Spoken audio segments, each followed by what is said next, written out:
The average active shooter situation is over within 5 minutes or less. The choices you make in those 5 minutes can be the difference in life and death.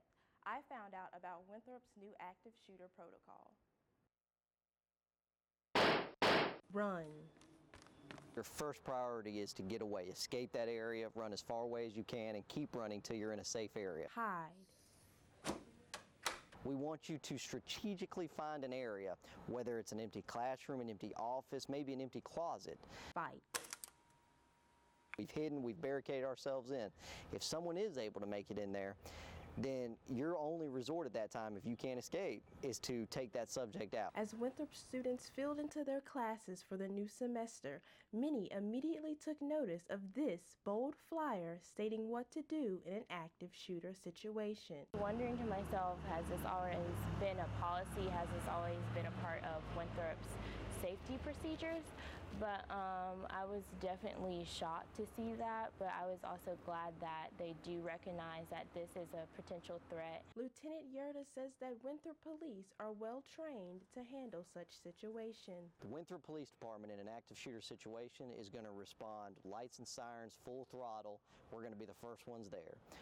Our response time anywhere on this campus with lights and sirens is less than 2 minutes. And it's important for students to be ready as well. This is why police cut the protocol down from 6 to 3 easy to follow steps. The whole basis of that is to save lives. That's what it's for. So we go in the order of what's going to save the most lives down to what we have to deal with. Lieutenant Yearta says that if you're in a situation where you have to hide, you want to barricade the door with any heavy objects like this, and then you want to take something like a rope or a lanyard and tie to the door handle to make it harder for the intruder to get in. And if any student groups want to learn more, Winthrop Police are happy to set up a hands-on active shooter training session. Reporting for Winthrop Close-Up, this is Kennedy Harris. All right, and I'm sitting down with Lieutenant Yearta today. Thank you for joining us. Oh, thanks for having me. It's always good to get out of the office and into the community. That's great. So I'm just going to dive right in. The run and hide parts are pretty self-explanatory, but can you tell us a little bit more about fight? What would a fight situation look like? Well, the fight category is in there as a last resort. It is literally at that point life and death. If an individual is able, or an active shooter is able to make it into the area you're in, now obviously before that, part of that hide category is you're barricading yourself in. You're getting whatever you can in front of a door, locking the door, making it as secure as possible. But in a worst case scenario, if an individual or an active shooter is able to get into that area, the thought process is more than likely he's going to continue to attack. So if nobody in the room, or if you're in the room and you don't interact with him or do anything, then your chances of survivability are almost non-existent. So in the fight phase, what we like to say is this. It's something that, yes, it's a last resort, but it's something you have to be mentally committed to, and physically. What we like to do is this. If you know an intruder's coming, which you usually will, because at that point they're going to try to get into the classroom. More than likely, if you've barricaded yourself in, there's going to be some force. You know it's coming. It's not just somebody who goes, opens a door, and they're within the room within a couple of seconds. Usually this takes a little bit of time for them to get in, and you know they're there. Yeah. What you're going to want to do at that point is you're going to want to distract them. It's a brief window. It's probably only a couple of seconds max.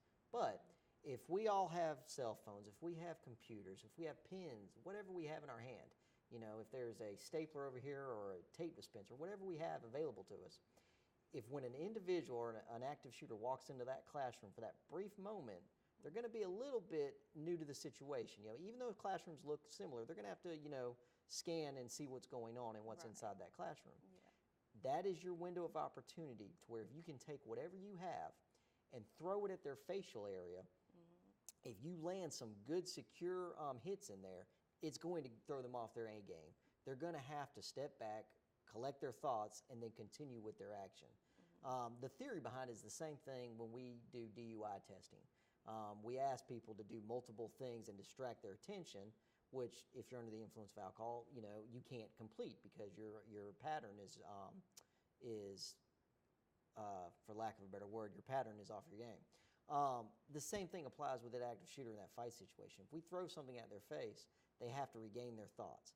While they're doing that, and it's a brief window, probably no more than a couple seconds, 3 seconds, if individuals in that classroom, or a individual, if they've committed themselves, we say that is your opportunity to swarm that person. And what that means is if there's 3 of us, if we can get all 3 people, there's 10 of us, we get 10 people. If it's just one person doing whatever you can, but literally it's almost like an offensive play to where you're trying to tackle that person, get them down to the ground, get the weapon that they have away from them. Whether that means kick it to the wall, move it away so they can't do it. And then at that point, really, you're just laying on top of someone. It's almost like the classic, gym situation where everybody piles on top of everybody, nobody can move at the bottom. It's the exact same scenario, and you're staying like that until law enforcement or first responders can get there and take control of that situation. Okay. So speaking of that, you mentioned that Winthrop police are obviously going to be the first ones on the scene if that situation were to occur. So what kind of training do the Winthrop police go through to prepare for a possible active The shooter Winthrop Police situation? Department yearly goes through a variety of trainings in those situations. First and foremost, in order to get there, we have what we call emergency vehicle operation testing. So what that means is we have to go out to the Coliseum, turn lights and sirens on, and do what we call defensive driving, whether that's around barricades, around obstacles, high-speed pursuit, drag when it comes to stop, braking, that kind of thing. That's to get us to that scene fast. Once we're there, the other part of our training that we have is our annual firearms qualification. The state mandates that all law enforcement in South Carolina at least once a year go out and qualify with their duty weapons or their service weapons. The Winthrop Police Department goes out twice a year, once in fall semester, once in spring semester.